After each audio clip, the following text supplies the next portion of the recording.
মানুষ আর চাঁদাবাজি চায় না, মানুষ আর টেন্ডারবাজি চায় না।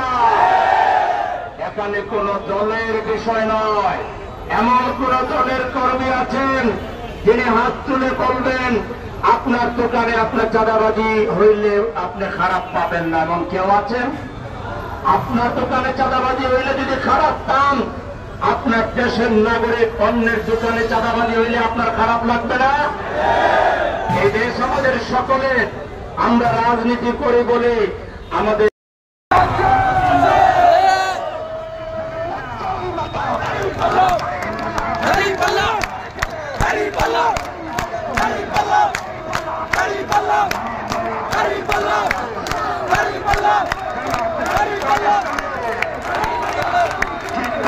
Hey!